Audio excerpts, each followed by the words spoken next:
Hello, this is Stingy from LazyTown, and you're watching a podcast where nostalgia comes alive.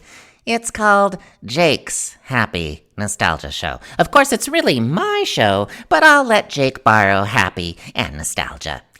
Roll it! Welcome to Jake's Happy Nostalgia Show, where nostalgia comes alive. Join Jake and his friends on a journey through pop culture of the past, where they interview professionals in the worlds of acting, directing, writing, puppeteering, and so much more.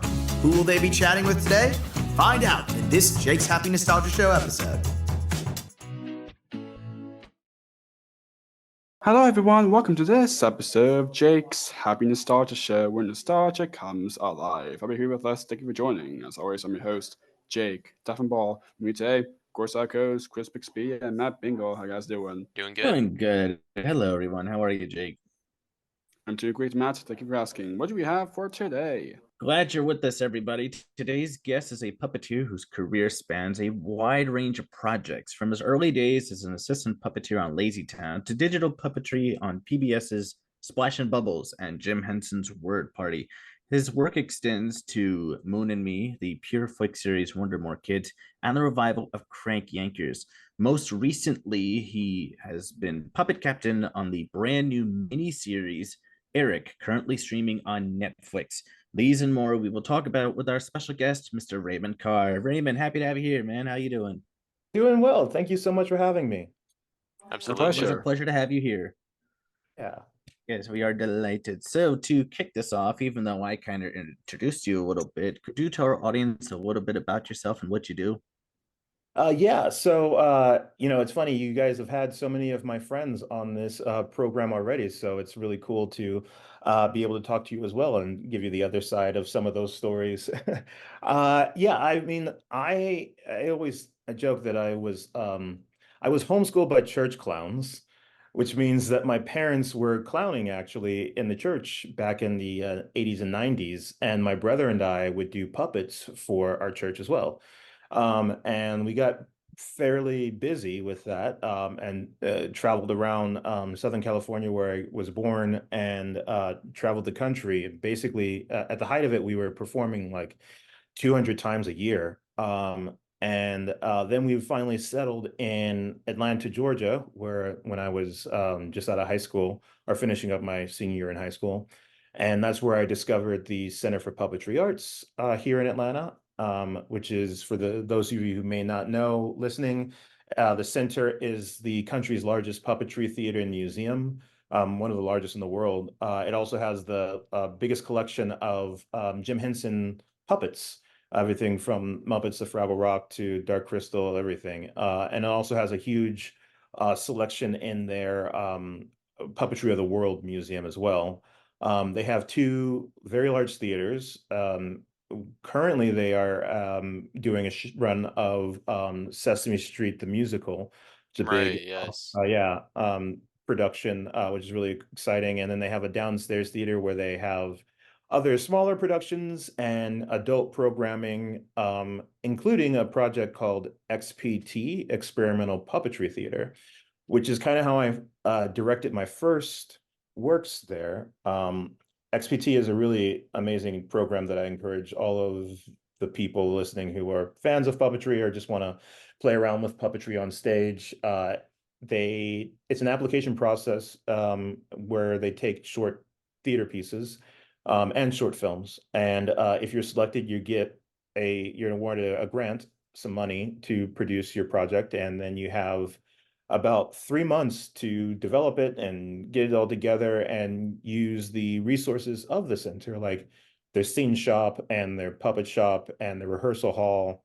And then finally, they have a big showcase where they perform. They have about 10 performances over the course of an evening, and it goes on for about a week. So it's a really amazing thing that is you can't really find anywhere else. So I always encourage people who are starting off to try to get involved with XPT.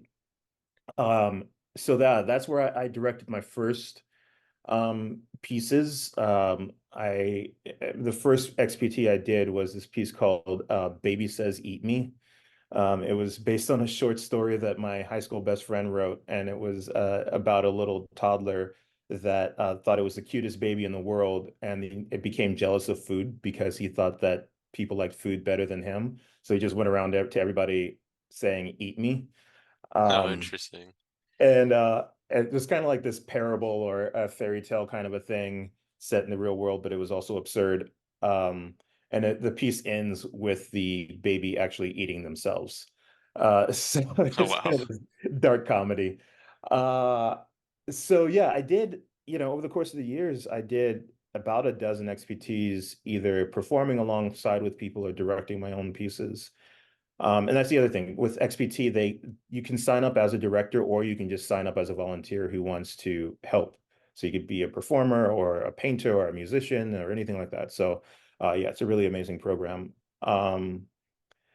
And then I started doing shows at the center, performing in the main stage as an ensemble resident puppeteer.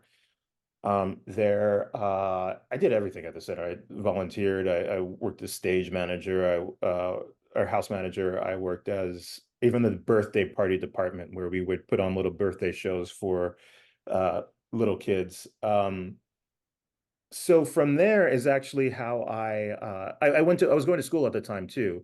I went to Georgia State University to in their film department. So I also direct as well, and that's kind of how I got the bug. Well, actually, technically, XPT is how I first started falling in love with directing, just because Hmm. uh, I I saw a bunch of weird experimental film theater pieces from XPT, and I was like, that's what I want to do. And then I realized that you couldn't necessarily make a career out of making weird experimental puppet theater. So I decided that I should probably try something that's a little more hands-on. So I started to do stuff in the film industry. Um, and during that time is when I I started off as an intern at for LazyTown. Um, yeah, that's how there was a big call for basically apprentice, as they called them, apprentice puppeteers to participate on that show. And I submitted my VHS tape, as we did back then, with the handful of projects that I had, and I was accepted. And I got like I had like 2 weeks notice, and I ended up spending. I was originally supposed to do like a month, 2.5 months, or something like that, and I ended up staying a year out there. So that was a pretty unexpected and wild ride. So I started off as as an apprentice, and then some of the there's some casting shifting that happened, and some of the assistants ended up moving up to being principal characters, and so then I ended up moving up to be a an assistant puppeteer as well. So yeah, that's how I got on the first season of LazyTown, and that was pretty amazing. Nice. Oh, that's great. Since you kind of talked a little bit already with LazyTown, oh my gosh, the puppeteers that I know that we've been already chatting previously, Joey Eichelberger, Yeah, yeah, Stingy, and David Matthew Feldman, yeah. Amir Mainswell. Oh my gosh, such great guys. Those They're puppets were great. heavy too, from Oh what we yeah, yes. understand. Oh yeah, They and the were way you have to like operate the mouth even too, it's just oh my gosh. Oh Yeah, yeah. it's my when I was on there, I was assisting mostly Ron Binion, who originally performed Pixel. And so I was oftentimes his right hand, because they also had hands that were interchangeable, so you could use basically gloved hand puppets Hmm. for the audience members that know that, or rod puppets, so you could just switch out the arms. And then they also had blink mechanisms, and that blink mechanism was attached to a little cable that had like a little thumb thing that you could press.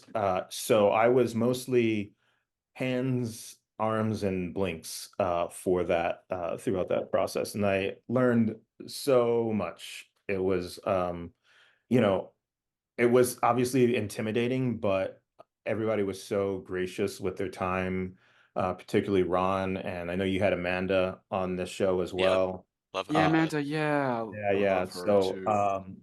they were very gracious with teaching me what they could, and everybody was great on that. And I was I think I was like 21. So Juliana was the girl who played Stephanie. She was the second youngest person on set, and I was I was the second youngest, and she was the youngest person, and she was like 12. So, I was, even though there was a big age difference, everybody was super gracious and kind to me. So I've taken that lesson as I've moved on in my career to like try and help out other people in the industry. Um, so yeah, I did that for about a year, and then I came back to Atlanta, where I'm doing more stuff at the center. And then at that point, I was also doing stuff in the film industry, working as a production designer and art department person, which kind of doing a lot of the stuff I did was independent films, so working on my friends' films and just smaller budget horror movies and stuff like that. And I kind of had the reputation of being like the puppet guy who could like help make monsters and make these creatures come to life. So I think that that's a big asset for anybody who's interested in puppetry. It's certainly not all Muppety Sesame Street styles. There's a whole host of different kinds of creature effects stuff that you can get into and kind of set yourself apart, especially if you're trying to make your own projects. Adding these creatures is a huge leg up for storytellers. So yeah, I made a bunch of short films with my friends and different things of that nature. At which point I started. Oh, that's right. And then after that, I got a call to audition for the show called Walking with Dinosaurs. That was the Walking with Dinosaurs, the Arena Spectacular. So there was already a TV show on Discovery Channel called Walking with Dinosaurs, and they kind of made a live action arena show based on that. So it was an Australian-based production company. And I was the first American that they ended up hiring because they had, a bunch of Australian puppeteers, many of whom actually worked on Farscape, and Star Wars and all the things that they shot in Australia. I think some also did some of the Lord of the Rings stuff too. Um, but they were all, thousands of miles away from home, and they'd been on tour at this point for like 6 months to a year in America, and they were ready to go back home. So they started to integrate American puppeteers into the cast, and I was the first one that they hired. So I did about 6 months for that, and then they started bringing in other people, and I was able to recommend some folks, and that's when they were brought on Amanda Maddock, who you had on this show before. And I did 2 years of that, 800 shows, uh, and about like 60 different cities Wow, in North nice. America. Yeah, we were that schedule it's not as bad as like some of the rock and roll shows where you're in a new city every night, but we were once or twice a week we were traveling to a different city. And it was a lot. So when my time was done with that show, I was ready to be done. But it's still one of my favorite things to do just because the puppets were so special and they were all life size. So I operated the Brachiosaurus, which was about 40 feet tall. Oh, wow.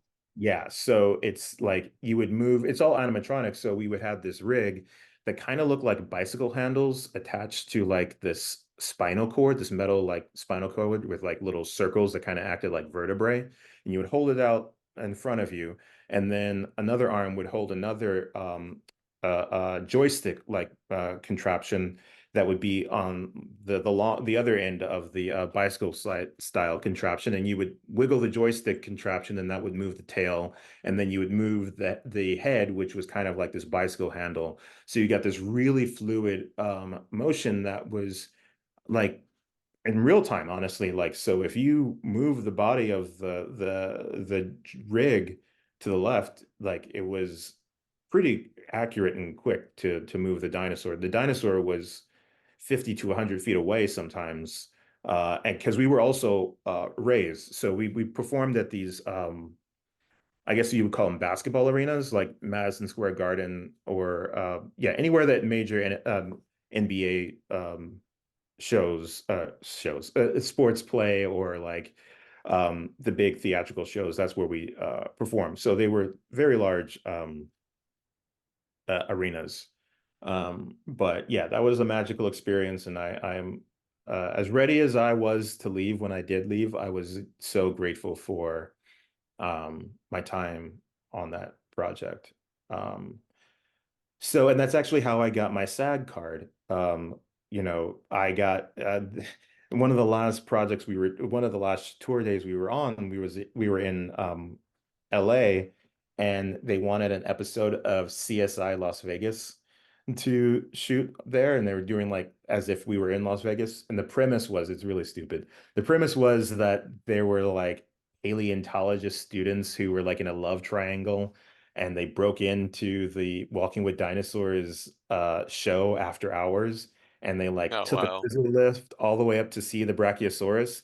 And there was like one of the guys who was like secretly in love with the girl.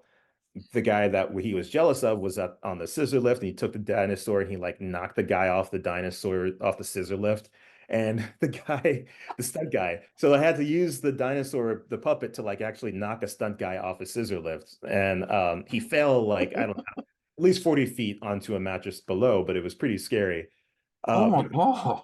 yeah, the whole premise of the episode was that his Wow. character like falls into the mouth of a T-Rex and then falls on the ground, and then the two Oh, okay. paleontologist students drag his body to the desert, and then somebody stumbles on the body and they see that he has dinosaur teeth marks on his body, and they're like, "How could this be?"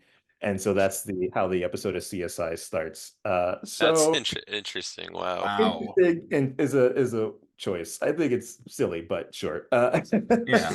It was still fun, and Very weird plot though, I would say. Yeah. yeah, Yeah. yeah. It was also silly because we had we've been talking to them for quite some time, several weeks, and we were excited about having them shoot with us, but then they shot on the last day of the tour. So we were, after 2 years of doing this, we were done. And our show is going to be on TV on this big show, CSI, and we can't even advertise for the show because now the tour is over. So we probably would have continued performing and had more people in the audience if they had actually aired the episode while the show was, still on tour. Um, so yeah, but it was still a pretty fun experience. So yeah, I came back to Atlanta, and I really, it really taught me, being on that tour got me like, to see the country and see the world, and I was very grateful for that. But it showed me the value of having like a community and a space of friends and other artists, which I really appreciated and I wanted to come back to. So oh, excuse me.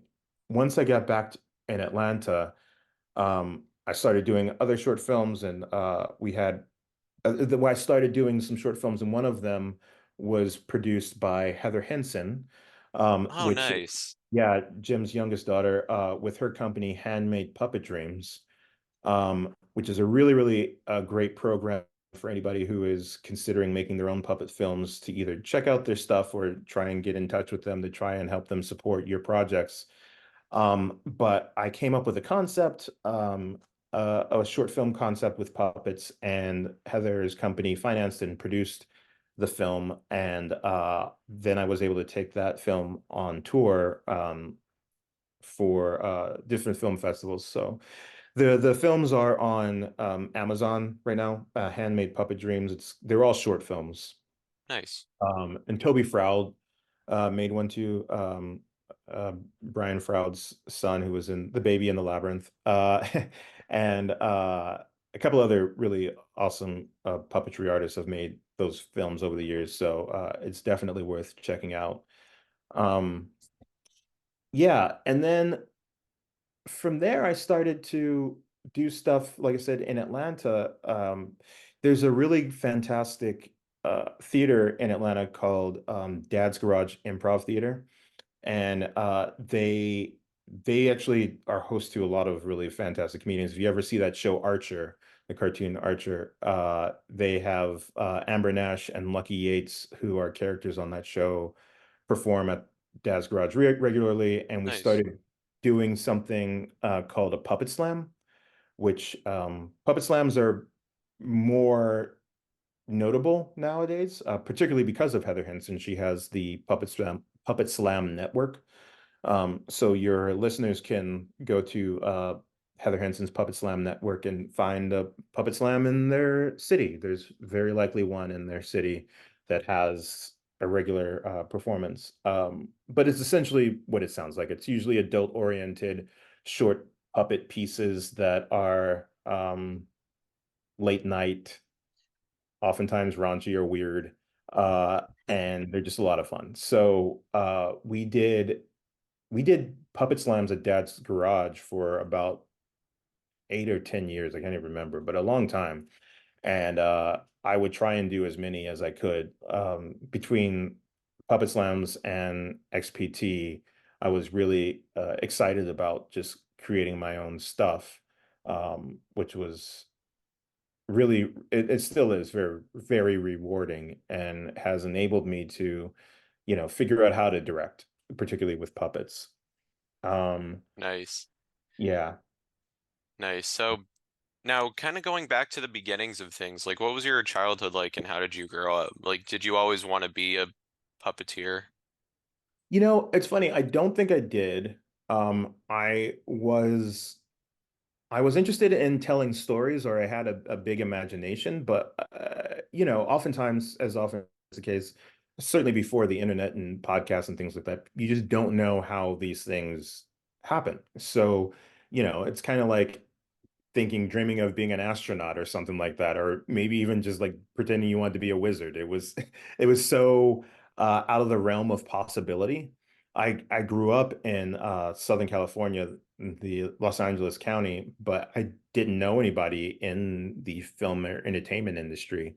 Like, it was still very foreign, and it was hard to even figure out who was doing what.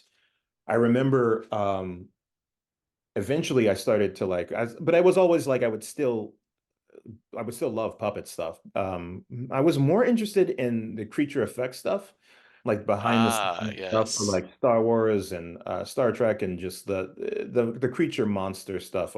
Even though I was a scaredy cat and didn't like monster movies, like the Child's Play movies always freaked me out. But I Mm. did the idea of um, these creatures and stuff like that. Any type of behind the scenes content I would consume. So in that way, I think I've had more of appreciation of Jim Henson's work, like the storyteller. Like, storyteller was a big influence on me. Jim Henson Hour was a big influence on me. And the Labyrinth and all that kind of stuff. Even though the Dark Crystal was too scary for me to handle. Just the idea of those puppets just spoke to me more than I guess traditional Sesame Street, even though everybody, grew up on Sesame Street. And then, like I said, doing stuff in the church, being able to have that as an outlet, because I was a very shy kid. I didn't have the means to like the idea of speaking or performing in front of an audience was terrifying for me. Being an actor was just not an option. So I always joke that puppetry is theater for the timid. It's like you can have the desire to express yourself as a performer or tell a story, but you don't have to have everybody look at your face. Right. So that was a big appeal for me. So I was a fan, though. Like, I remember, this is a funny LazyTown story. So before IMDb and any way to really understand who was doing what, you basically just had like the credits rolling at the end of the episode, but those were so fast and you couldn't really pause it. So I remember noticing the first person that I knew was doing a puppet outside of Jim Henson was Noel McNeil.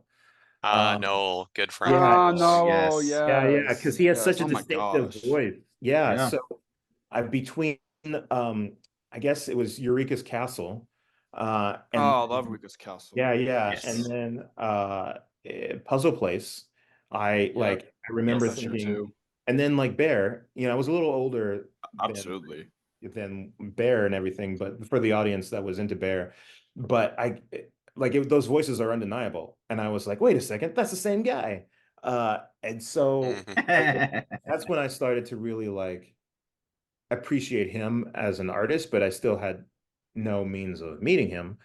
Um, and then when I moved, actually, that's not true. I went to when I was doing stuff at the center, the artistic director, John Ludwig, he's still the artistic director there. He did the shadow pieces for Bear in the Big Blue House. So all the shadow segments and everything. I think he won an Emmy for that as well. So I did it was like the idea of being connected to television puppetry was becoming more and more tangible.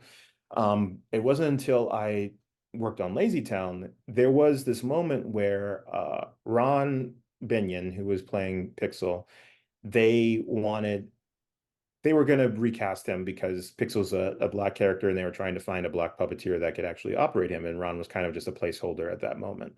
And he did a great job. Ron did a really fantastic job. And so they auditioned me for a little bit to try and see what my voice was, but I just couldn't. I was also very young still. So, and the puppets were very heavy. So I just didn't have the stamina and I guess performance ability to handle a puppet that big and technical. But Ron was incredibly gracious and he let me perform Pixel every now and again for like wide shots where Pixel was not saying anything. He was just like in the background or whatever.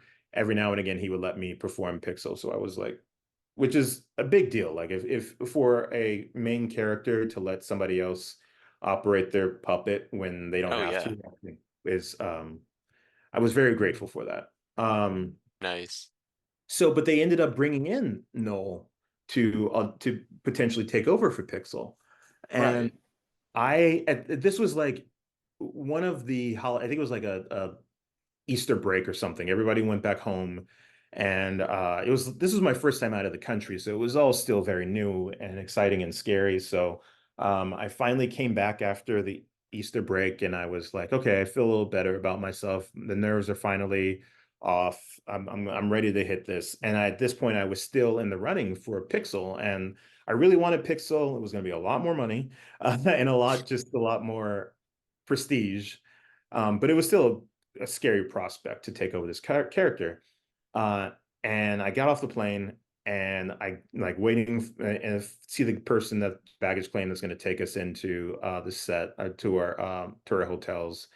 And I see this other guy standing next to him, and I was like, wait a second, I think that's Noah McNeil. And I was like so excited to meet him, and I was like, oh, that's Noah McNeil. I was like, oh wait, that's Noah McNeil, which meant that they were bringing him in to audition for Pixel, which meant that I didn't get the role. So it was a very happy and like, oh boy, moment. But they were all very gracious, and no put on the puppet, and he had to do they put together like this music video audition where they had one of Pixel's songs and Noel used the puppet to sing along and everything on set. And the puppet was so big that Noel took his hand out of the puppet and the skin on his knuckles was part of it was ripped off and it was like bleeding. So Oh gosh.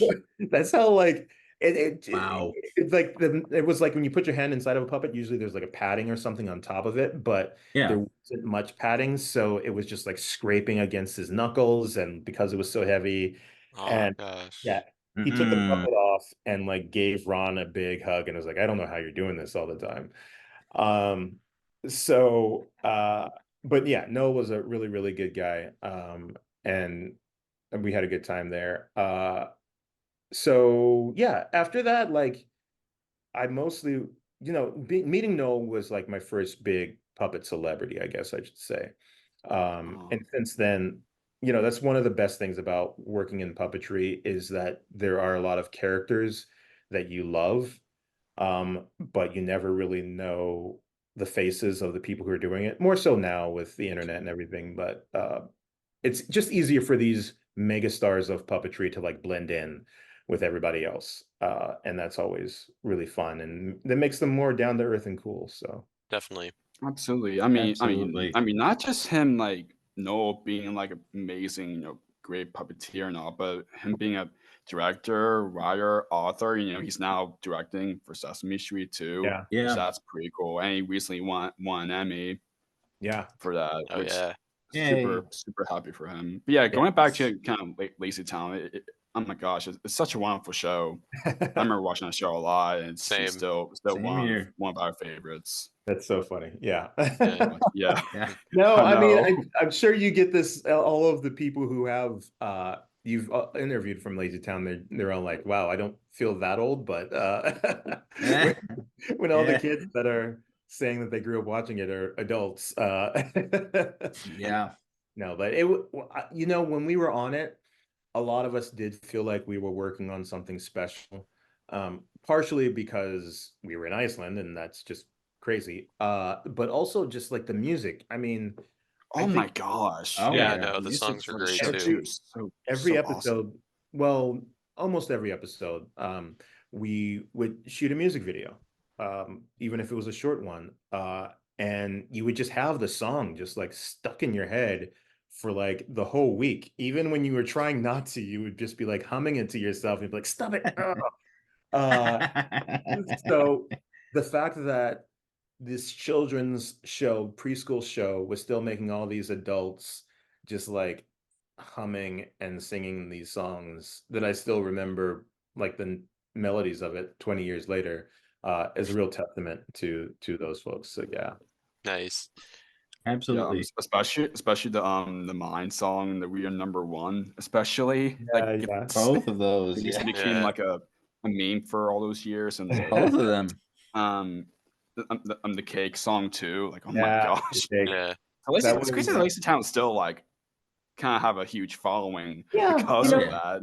I mean that's Pretty due to cool. guys like you who are nostalgic for this type of thing, and that's exciting, and I'm grateful for the fact that something I did, when I'm in my early 20s, is still has life to it. It's really exciting. So Nice. Absolutely. Yeah, wonderful. Yeah, absolutely. Yeah, wonderful show too. So now, of course, you worked on the PBS digital puppetry series, Splash and Bubbles, performing the character Dunk. yeah. What was that show like for you? The Splash and Bubbles was really, really special. So when I started working with the Henson company, they had a workshop, which is usually how they get people involved. So I sent in my stuff for the workshop, and they had like 300 people send in their stuff, and I was one of maybe 20 people that was selected, and we ended up just workshopping, like training, and I was a decent puppeteer at that point, but still like having like a Henson train you on that level is just, yeah, it just takes you up a level. So Alan Troutman, which I don't know if you had Alan Troutman Oh on your show. yeah. Yeah, I love Yeah, I Alan. love Yeah. Alan. Yeah, Alan is like still like one of the best teachers I've ever had. Like not just in puppetry, just like full stop, best teacher. So that was a really exciting process. And I do remember that one of the last things we did was they had us come up with a series of 3 voices. And you kind of had to do a little mini monologue or improv scene with your voices. And they recorded it. And Patrick Bristow, who is the Oh yeah, Patrick. Hi, improv Patrick. captain. Yeah, Yeah, Patrick. yeah. love Patrick Yes. too. He was also training us, and they were like, okay, so we're gonna have you record your voices and do these characters, come up with these characters. It's not an audition for anything, but we all are gonna take the video into our archives and use it for reference for casting. But it's not an audition, but we may use it for cast. It's like it's an audition. So Yeah. the process was very useful because I came up with a voice in the rehearsal and the rehearsal process, and then they finally did have a big casting call for Splash and Bubbles, and I used that voice, and it was pretty wild. They ended up bringing me on. I was living in Atlanta still, so I flew out to LA. Actually, they also brought me in for Puppet Up. So 2000. guess it was 2016, and end of 2015, early 2016. I did Puppet Up for the first time in January and started on Splash and Bubbles in February. So that was a very momentous kind of moment. But yeah, Splash and Bubbles is a very special thing. And for your audience members who don't know, it uses the Henson digital puppetry system. Oh yeah. It's one of the Yep. last things that Jim did before he passed away. It's created this character called Waldo. So if you've seen it, the documentary or any of the archival stuff, he is this CG character, computer generated character that's controlled in real time. And so the digital puppet system that we use is also the same style system that they used on movies like Ninja Turtles. So it has basically this metal plate that goes onto your hand that mimics, kind of looks like a puppet's mouth. And then you also hold a joystick on your left hand that has a series of buttons that go around your fingertips. So you're able to really fine tune the movement of a character's face. So the mouth obviously does the mouth, but then also it moves the lips to make like different oohs and e's. And so it makes like the articulation of the digital character's mouth more accurate. So it's not just like lip flapping. And then you have another controller that does all the eye movements and the blinks and all that kind of stuff. And then there's a series of foot pedals as well that you can program to do all kinds of different things too. So for instance, my character Dunk was a puffer fish, and so he would puff up. So I had a foot pedal that can press down and make him puff. So I had about 2 weeks of rehearsal learning that whole system. And I was incredibly grateful because at the time, the rest of the cast hadn't used the HDPS system either. So it was John Tartaglia. I think Johnny had done Word Party at that point. So he was the only person who had any experience with HDPS. I love Johnny. Yeah, Johnny's the best. So happy for him for Rocket Walk Yeah. stuff. Yeah. Great. And then we had Leslie Carrera Rudolph, who plays Abby Cadabby on Sesame, of course. Leslie love is a Leslie, dear, too. dear friend. Yes, Yeah, love Leslie. Best. She's the best. And she's such a character. But she hadn't done the HDPS either, and so it was kind of scary for her. And then there was also Amy Garcia, who was in the original cast of Avenue Q, and she eventually went on to do stuff for LazyTown. She took over Trixie, and now she's on Fraggle Rock as well. So, but again, none of us had done the digital puppetry system. So being able to like perform side by side with those performers who had all way more experience than me was intimidating, but it was less intimidating because we were all kind of figuring this whole thing out together. So having that level playing ground was a huge benefit. So we did 80 episodes, which was really, really special. And also that's where one of my dearest friends, Dan Garza. Dan, yes. Dan, Dan, yeah. He's just, he's great too. He truly is. He's my brother. Yeah. Actually, so fun story. Daniel is not his first name. His first name is Ramon. Right, Yeah. yes. Mhm. And my middle name is Daniel. So I'm Raymond Daniel and he's Ramon Daniel. And Oh, wow. we took the Henson workshops together, and we discovered that on our first day, and we were like, okay, we're gonna be best friends. And to this day, he still is one of my best friends. And so having to being and out of that initial workshop that we did in 2015, Dan and I were the only two people of that workshop that were cast in Splash and Bubbles. So we kind of like came through that together. We played the same character together. And just to clarify, like I was doing the face and Dan was doing the body, which was basically this fish puppet that was on a rod that had a couple of different buttons on it that would make the fins flap and have the back fin swim faster and all that kind of stuff. So yeah, we really bonded, he and I. And now we do Puppet Up together pretty regularly. So it's always Nice. a special thing to do. Nice. So Yeah, Splash and Bubbles is a wonderful show too. Yeah, yeah, Yeah, yeah. wonderful show. So, another digital puppetry series you worked on was, of course, as you mentioned, Jim Henson's Word Party. What was that Yeah. like? Yeah, so that was actually because Johnny was going to do season 1 of Fraggle, and Oh, okay. it just happened to overlap. And this is also during the height of the pandemic where, they're going to another country and you needed to quarantine for like 2 weeks.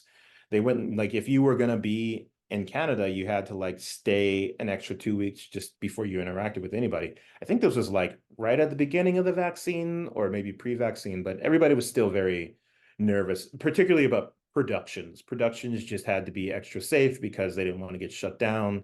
Because if one of your main characters gets sick, that's like weeks out of production you're losing. Yeah, no, that's bad. Yeah, yeah, exactly. So because I had so much experience with the HDPS series, Johnny brought me on to take over for Kip for him for part most about half of that season. So he did like the first couple of episodes, and then I came in and took over for him, and then he came in and did the ADR after I was done. So Hmm. it just worked out, but it was a really a cool thing because also I got to work with my friend Donna Kimball and Oh, no, yeah, Donna, she's Alice wonderful. too. Neen. Yeah, Yeah, Alice, great. Alice. Yeah. Wonderful. So and yeah, so it was a really great it was great being able to be back on the lot, especially like I said, it was still during the height of the pandemic and it was scary. So being back at a place with friends that I felt comfortable with was pretty special. Nice. So, what was it like puppeteering on the CBB series Moon and Me? So Moon and Me is truly an unique experience. Going from Walking with Dinosaurs, which is some of the biggest puppets in the world, to Moon and Me, which is some of the smallest puppets in the world. Our smallest puppet was about an inch and a half. Oh, wow. So it was Moon and Me was a show from the creators of Teletubby, Andrew Davenport. And the whole premise was these toys came to life after the moon um, shined in this magical world. So, and they lived in a toy box, in a dollhouse, and they came to life. So, Andrew is brilliant, but also has a very particular way of working, and is was everything. He was the writer, the designer, he wrote the music. And because of the success with Teletubbies and other projects, he had the keys to say, "This is what I want," and everybody else has to do it, and which was great. But he was very particular. Everything about it was very particular, and I like the guy a lot. It was a difficult shoot at times, partially because these were all rod puppets.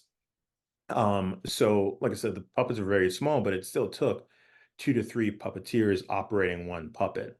So you would have, and all the rods were coming uh basically from above, like you would with marionettes, except with rods, because we still had these big doll houses. And it was about the size of a very large dollhouse. So in addition to that, you had to worry about the puppeteer's shadows because the dollhouse was so small, um, and the lights you couldn't really fit the lights that many places. And so if you put lights above the dollhouse to shoot down, you had puppeteers also above the dollhouse to puppeteer the things. So you were constantly like puppeteering like this and like contorting your body to the left or to the right because you didn't want to cause a shadow that your arm was going to cause onto the puppet.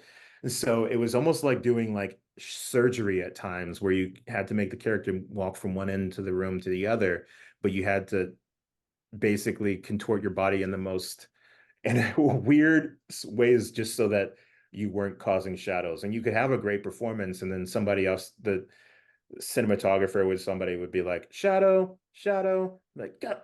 So it was it was a very cool show, but it was also a difficult experience because of that. We didn't have none of the characters spoke. It was all narrated, so you didn't have that level of complexity. So all that to say, the puppeteers could communicate to each other, which was nice. but yeah, it was tricky, Mhm. definitely. Um, but it was, we did, man, I worked on that show for almost 2 years because we were just doing so many, it took so long to do a single episode. Um, and but it was a really cool experience. Nice, Yeah. nice. That's that's wonderful. So, of course, you also got to work on the Pura of Pure flicks. Perfect series, WonderMore Kids. Yeah. A bit about working on that one too. So that one was actually really fun. So that was created by or co-created by Steve Feldman, who is a director. Oh Which yeah. have you guys had? Steve, yeah. Yes. Yeah. Great Steve is guy. great. He was a director on LazyTown as well. And then so I met Steve when I was like 21, and then Steve ended up becoming a director on Moon and Me. And that was Hmm. pretty cool because at that point I hadn't seen Steve in 15 plus years. And I saw his name on the call sheet and I was like, Steve Feldman. Oh, that's great. So we bonded over that and reconnected. And he lived in Atlanta for a while.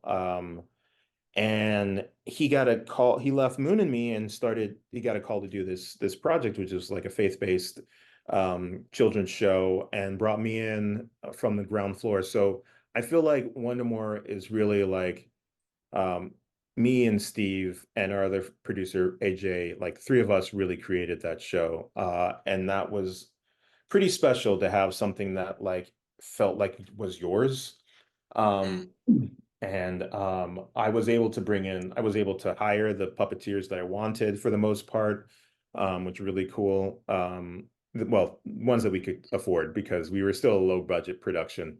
Uh, so yeah, we really built a really special network for that project. And then eventually I started directing episodes for that as well, which I don't think those episodes are out yet. But yeah, I directed the last season of that series. So I was able to give my character, I played a character named Whirly, who was very much like Dunk, who just was basically the same voice as Dunk, who was overconfident but also kind of dopey, which is kind of my characters. But after that, I was able to bring in Chris Hayes. Oh Um, yeah. yeah, Chris Hayes, Yes. who's also an Atlanta-based puppeteer who I work I with love Chris regularly. too. Yeah. So he took over Whirly for me. But yeah, that was a really special project. I have fond memories of. Nice. Nice. So you also got to puppeteer on the revival of Crank Yankers. What Yeah. was that like? Crank Yankers was a dream job. Paul McGinnis was when I was doing Walking with Dinosaurs, I was able to hire Paul um, as a puppeteer, and he was one of the original puppeteers for Crank, and then also Ron Binion was one of the original puppeteers on Crank, and Victor Yared, who I worked with on various projects, and Yep. Victor was the one who brought me Uh, on. Victor's Yeah, great. Victor is fantastic. So Victor brought me on Crank Yankers, and I was one of the assists. And it was tricky because I was still living in Atlanta, so I would fly out, and when you're an assist, they don't always know how many people they're going to need to help assist. So, but Victor was gracious enough to give me as much uh, headway lead time as they could for that. And yeah, that was just such a special program because uh, it's all pre-recorded. And but you spend so much time just with the meticulous elements of the pre-recorded dialogue. It was really nice to get into the minutia of it all. So I did that for the season. And then when they came back after the pandemic started, they weren't able to bring me in just because they had a very smaller group of performers doing that. And again, this was back when if you traveled to a new city, you had to like be quarantined again for like 2 weeks. So it just didn't make sense to bring me on. But yeah, I have very fond memories of that really cool show. Nice. Nice. Yes, indeed. So you were also an additional puppeteer on the Disney Plus series Earth to Ned Yeah. as well. What was it like working on that? So Earth to Ned was also very special because partially because I'm a huge sci-fi fan, and like Farscape is still one of my favorite shows, and just the puppets of Farscape are like so special. And again, I generally gravitate towards the creature effects stuff. So like this was like the culmination of like everything I could want. And because I also had at this point worked with Henson with the digital puppet system, I was an asset being able to like help out with Colleen Smith, who was playing Betty. So at times I would assist her on that HDPS rig. Also, all of the creatures, Ned and Cornelius, the two main characters, they both used the some version of the digital puppetry system to operate the faces. So I assisted Cornelius at times in some of their location stuff. Um, Drew Massey was the main assist for Cornelius, but I also worked on that as well. But then primarily, True, yeah. yeah. Yeah, Primarily, I perfect. was I was either a Claude, which was the little furry alien characters, or I was one of the hands of Ned. Oh, okay. And yeah, had six Ned had four hands, which was crazy. So being able to be a part of like, and also like Ned is this giant puppet with like moving eyes and all that kind of stuff. Huge So puppet, yeah. yeah, so we had one person inside the puppet, basically not wearing it necessarily as a costume, sitting on a stool, that could rotate a little bit. That this is all raised off the ground. So Morgana, who was in the suit, was in the body. I guess they were probably maybe 5 feet off the ground, and just sitting on this raised stool. And then they had this rig that would move the shoulders and the head around so they could really like focus in on the characters. And then Donna Kimball was the chief. Donna. Yeah, and then I was the right arm, and then the left arm was oftentimes Greg Berlara. If you and Greg is great if you need to get him on the show. And so being able to have all four of us, and then you had two other characters, three other people on the sidelines operating the face. So you had somebody operating the mouth, and you had somebody operating the eyes, and kind of he had these gills almost on the forehead that would kind of flap up and down. So getting all of these people, 6 or 7 people operating in coordination was really special. And there is like Wow. when Ned is like really like freaking out or dancing or singing or doing like something that looks very organic and smooth, we all were just so proud of ourselves. It was a lot of fun.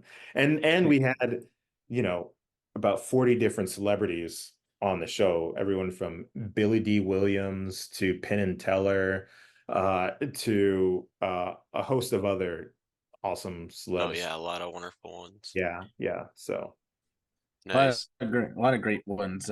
You had mentioned Donna a moment ago. When we had her on, uh, you guys had this, I guess it was called the glitter pit for Ned. Because she told us it looked like an old Elvis costume, but it was like this super fine gold glitter. yes, Right. So you guys That's were right. like drenched in it. yes. You would go home and you would be showering and you'd see glitter coming down the drain. And it was particularly for me because I had more of an afro back then. It would just be like in my hair constantly in the car. And yeah, it was a lot of glitter. Yeah, and also on that show, you got to work with another dear friend of ours in the podcast, Kevin Clash. Yes. Yes, Kevin, yes. Kevin was kind of the puppet captain Great. / lead, Claude. He was the guy who coordinated all of the little aliens. So Kevin was a real joy to work with, especially just legend, somebody who I've admired for decades. So yeah, it was really cool to work with him. Nice. Yeah. And then you know, I from there I was doing a bunch of stuff for Adult Swim, Cartoon Network. So we did a thing earlier this year actually for Smiling Friends, which is a popular Oh yeah, I've seen a little bit of it. show. It's a funny Yeah, show. yeah, it is. So we did a puppet version of that. So I helped produce some puppet episodes of that. And we did Adult Swim and did a music video for the band Mastodon years ago, where it was kind of like a Sesame Street style parody, but all the characters just like end up eating each other and doing very heavy metal like destruction for that. And then yeah, a bunch of other random stuff. But the you know, I eventually I started working on the show Eric for Netflix, which actually just premiered last week. It's actually currently the #1 show on Netflix, so we're very excited about that. Nice. That's great. Nice. Oh, that's awesome. Well, that's Yeah, awesome, and congratulations. thank you, thank you. So we you know, the way that it works in puppetry, like I actually got that job because I believe it was Andy recommended me for that job. The production company was Andy Davenport, the creator of Moon and Me and Teletubbies, which was a pleasant surprise because Andy and I got along well, but I was not expecting him to recommend me for that.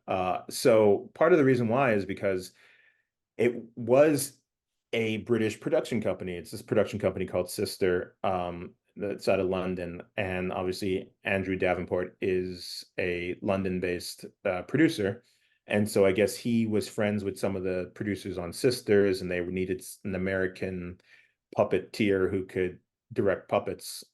So he put my name into it, and I interviewed with them, and they kind of, you know, for the most part, which is the nature with most puppetry stuff that's not Henson, they didn't really know what they were doing with puppets. They knew that they wanted puppets and they had it in the script and everything, but like the logistics of actually using puppets, they had never done. So my job was kind of to be this liaison between all the departments. And I think that part of the reason why I was able to get that job is because I had been working in film outside of puppetry for so long as a production designer. I mean, I've done everything just about to do on set, everything from camera work to, lighting to even craft services, and in art department. So I had this uh, knowledge of information of what it meant to be on set, and then also directing. So they brought me in and they needed me to train the puppeteers, the actors who were playing puppeteers, which included Benedict Cumberbatch. So I got to train Doctor Strange to be a puppeteer, which was cool. And the first we had a Zoom meeting initially, just to like he had a practice puppet and I giving him some like basic techniques like lip sync and eye focus and things of that nature. But he was so excited. He was like a little kid. Like I had to like keep reining him in. And was like, okay, we're gonna focus on this now. He just wanted to play with the puppets. So it is, even these very big serious actors, puppetry has this ability to make them childlike again. So yeah, and we shot it in Budapest, oddly enough, because the show takes place in 1980s New York, and there are spaces in Budapest that still feel like it's trapped in the 80s. So they were able to have more locations there. So I spent about 2.5, 3 months in Budapest on and off, working with the cast, training them to be puppeteers. And then I talked the production into hiring professional puppeteers to basically double the actors. So I knew that even though these actors just did a lot and came a long way in their skill set, they weren't going to be at the professional level that they needed to be for their characters. So I talked them into hiring some professional puppeteers, guys like Dave Chapman, who's a Star Wars puppeteer and has done all kinds of Dark Crystal guy and And so whenever you see the puppets on screen that don't feature the puppeteers, oftentimes you are seeing the professional puppeteers' performances. So that was a lot of fun. So we got to shoot like some fake music videos and some fake sketches and stuff like that, and that I got to direct. And that was a lot of fun. And then Ollie Taylor, who was in the suit of Eric, he was also puppeteering with us. And Ollie is an amazing puppeteer who was on Dark Crystal. He was one of the Skeksis on Dark Crystal, and done a bunch of other stuff with the Muppets and Star Wars. So he's a great guy. And so he was in Eric the suit for the most of it. And yeah, that was a complicated suit, and he did a great job for that. Nice. That's wonderful. So, of course, some other series that you got to puppeteer on were Doom Patrol and Woke. Yes. What were those like? So Doom Patrol, much like, there's a trend oftentimes with major shows where they'll have a puppet segment or some sort of fantasy or a psychedelic moment where the characters visualize themselves as puppets. So Doom Patrol was pretty wild because, it's like an action adventure fantasy, I guess, comic book style show. So we got to do some action with these puppets, which is something you don't always get to do. Like we got to beat up this cute little lamb and like tear him limb from limb. And at one point, one of the characters came bursting through the wall like the Kool-Aid Man, and there was like a bunch of explosions all over our heads and all that kind of stuff. So yeah, that was a fun shoot. It was about 2 or 3 days with this team in Atlanta. A lot of my friends, including Chris Hayes and some other folks I was able to hire. So it was a very special program. And then Woke was cool too because it was such a weird puppet. The whole premise is that it's this guy who's an illustrator, and his Sharpie marker comes to life and basically starts giving him advice, and give much of it bad advice. So it's this little puppet that's literally the size of a Sharpie, and it has a series of rods on it, so it can kind of like bend and twist and move around and all that kind of stuff. And then they would actually animate the face of the puppet. So I was mostly moving the Sharpie around the actor and then doing the lines for him, and then trying to keep my body out of the shot. So it was another show where I'm just like contorting my body in weird ways. But yeah, it was a fun one. Nice.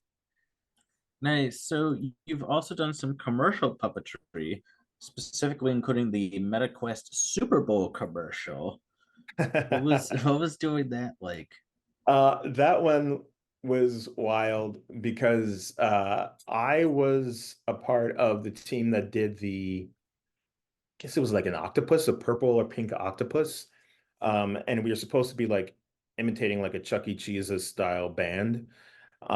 So we were all in this old diner that looked something like from the 80s Chuck E. Cheese's, and we were like, this octopus had to play the drums, and I was in a green suit behind this giant octopus like playing the toy drums, and they wanted to be robotic so it couldn't move too well.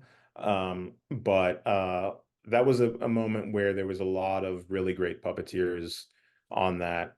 So just my favorite memory was just being able to hang out with the other puppeteers, because that's generally why the best part is too. So but yeah, I also do like commercial work. I puppeteer the Aflac duck for social media.